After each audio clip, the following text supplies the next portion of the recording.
नमस्कार, जय हिंद, जय भारत दोस्तों। स्वागत है आप सबका एक बार फिर से आपके अपने चैनल स्काई स्पीक्स पर।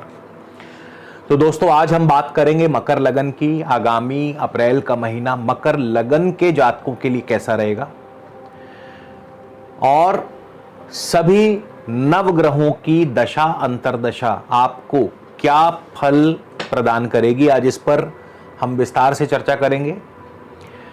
इसके अलावा दोस्तों आप सबको आगामी नव संवत्सर की ढेर सारी शुभकामनाएं, बैसाखी की हार्दिक बधाइयां। और यदि आप मुझसे किसी भी प्रकार का निजी ज्योतिषीय परामर्श लेना चाहते हैं तो स्क्रीन पर मेरा व्हाट्सएप नंबर दिया है। आपसे निवेदन है, कृपया इस नंबर पर आप हमें कंसल्टेशन या फिर परामर्श टाइप करके लिख करके मैसेज कर दीजिए। इसके आगे की पूरी प्रक्रिया व जानकारी आपको उत्तर में भेज दी जाएगी। उसके पश्चात आप चाहें तो अपना अपॉइंटमेंट बुक करवा सकते हैं, जिस पर कि शुल्क लागू रहेंगे। और हमारी वेबसाइट है www.skyspeaks.in। आप हमारी वेबसाइट के माध्यम से भी अपना अपॉइंटमेंट बुक करवा सकते हैं। तो दोस्तों आज का ये जो गोचर फल है मकर लगन के जातकों के लिए है। इसे केवल अपनी लगन राशि से ही देखने का प्रयास करें। और यदि आपको अपनी दशा अंतरदशा भी मालूम है तो ये और भी अच्छी बात है, क्योंकि प्रत्येक ग्रह अपनी दशा अंतरदशा में और भी प्रभावी ढंग से अपना फल प्रदान करता है। तो सबसे पहले हम लग्नेश शनि से ही शुरुआत करेंगे। शनि देव आपको कैसा और क्या फल देंगे। देखिए, कहने को जो शनि है वो इस समय अपनी स्वराशि में है, मकर राशि में है शनि लग्नेश होकर के। और शनि धनिष्ठा नक्षत्र में भी है, मंगल के नक्षत्र में है। और ग्रह जो है हमेशा अपने नक्षत्रपति का फल ज्यादा प्रबलता से देता है। तो गोचरवश शनि इस समय मंगल के नक्षत्र में है। तो जिनको भी शनि की महादशा या अंतरदशा चल रही है उनको शनि क्या प्रभाव देंगे। देखिए, शनि मंगल के नक्षत्र में है, मंगल चौथे भाव के स्वामी है। तो पहले तो जमीन जायदाद संबंधी कार्यों से आपको लाभ दिलवाते हैं। क्यों? क्योंकि मंगल उच्च के हैं और अपनी राशि पर दृष्टि भी है।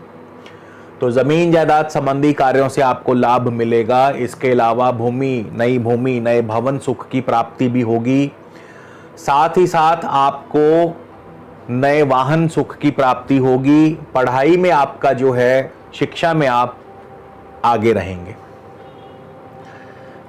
मंगल लाभेश भी हैं, लाभ स्थान के स्वामी हैं। तो 4 और 11 का कॉम्बिनेशन जो है भूमि, भवन, वाहन, कृषि और शिक्षा, इन क्षेत्रों में सफलता दिलाता है। तो शनि की जो दशा अंतरदशा है वो इन क्षेत्रों में आपको लाभ और सफलता को सुनिश्चित करती है। इसके बाद मंगल की ही बात करें, मंगल भी इस समय आपके मकर राशि में उच्च के चल रहे हैं। 7 अप्रैल तक मंगल यहीं रहेंगे। तो मंगल की जिनको भी मकर लगन वालों को जिनको भी मंगल की दशा अंतरदशा है वो क्या फल देगी। मंगल इस समय अपनी ही स्व नक्षत्र धनिष्ठा नक्षत्र में चल रहे हैं। शनि और मंगल दोनों एक ही नक्षत्र में चल रहे हैं। तो जाहिर सी बात है मंगल अपने स्व नक्षत्र में है तो और भी अधिक शुभ फल प्रदान करेंगे। जो फल मैंने आपको शनि के बताए वही अब मंगल की दशा अंतरदशा भी आपको प्रदान करेगी। हाँ, चौथा भाव पारिवारिक सुख का भी है। तो क्योंकि मंगल अपने नक्षत्र में है और शनि भी मंगल के नक्षत्र में है तो कहीं ना कहीं पारिवारिक तनाव, पारिवारिक उलझने, मातृ पक्ष के तरफ से कोई ना कोई दिक्कत परेशानी या उनकी सेहत व स्वास्थ्य को लेकर के चिंता बन सकती है। लेकिन अन्य मामलों में, जमीन जायदाद के मामलों में, नए भूमि भवन की प्राप्ति, नई जमीन जायदाद की प्राप्ति, वाहन की प्राप्ति, पढ़ाई में आगे रहना, तो वो सब बढ़िया रहेगा। फिर 16 अप्रैल को मंगल चले जाएंगे शतभिषा राहु के नक्षत्र में और राहु चौथे भाव में होंगे। चौथे भाव में राहु सूर्य के साथ ग्रहण योग भी लगाएंगे और काल सर्प दोष भी बनेगा।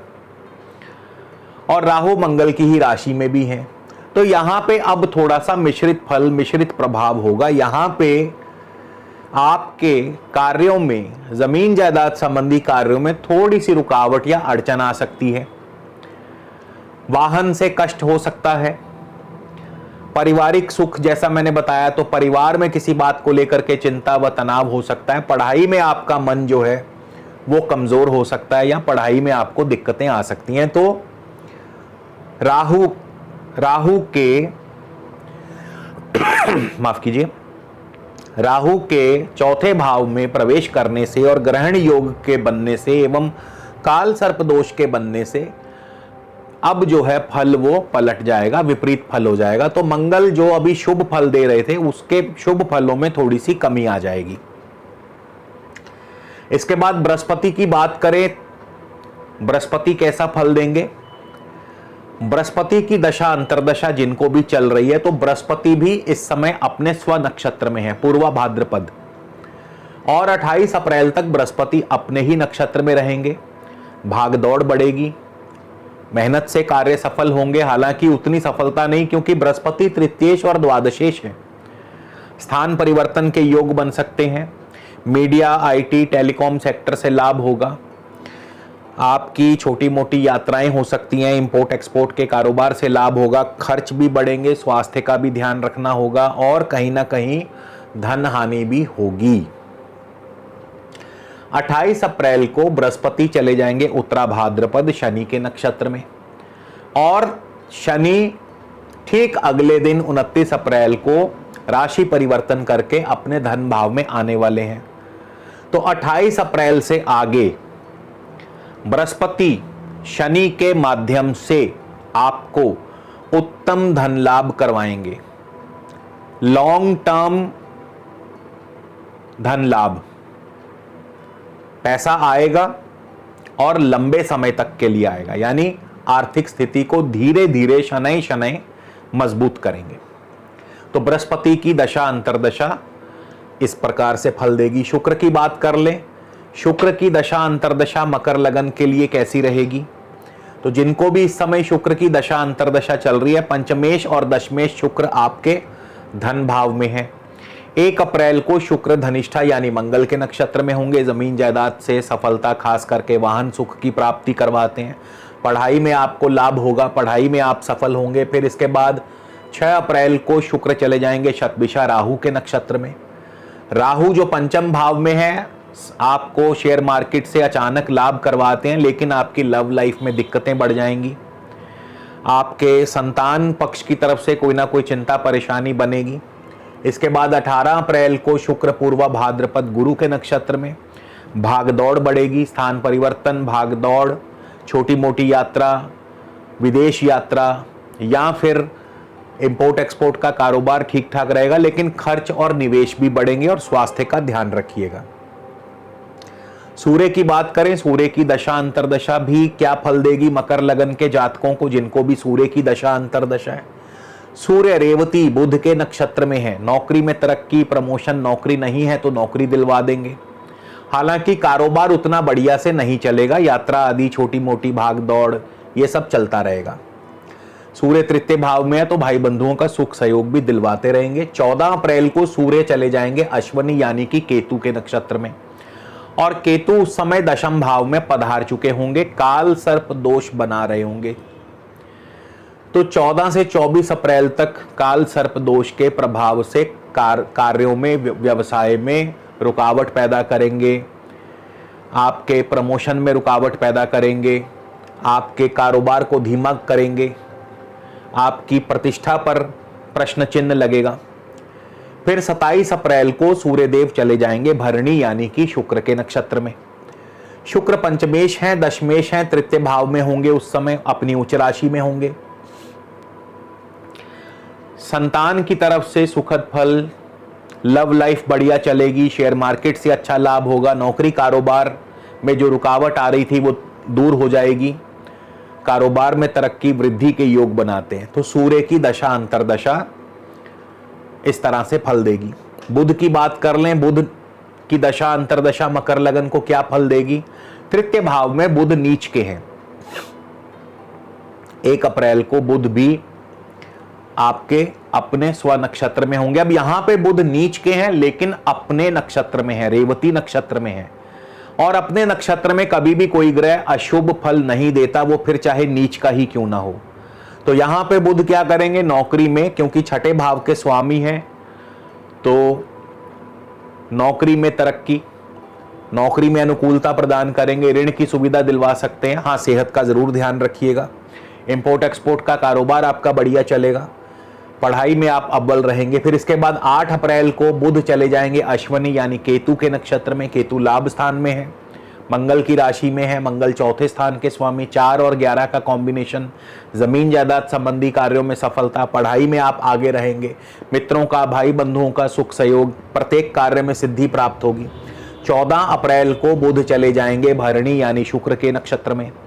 शुक्र पंचमेश और दशमेश होकर के उस समय धन भाव में ही बैठे होंगे, तो जब तक धन भाव में है शुक्र, धन लाभ होगा, संतान के माध्यम से, शेयर मार्केट के माध्यम से, आर्ट्स, कला, कल्चर, सिनेमा, एक्टिंग, इन क्षेत्रों से लाभ होगा, कारोबार बढ़ेगा।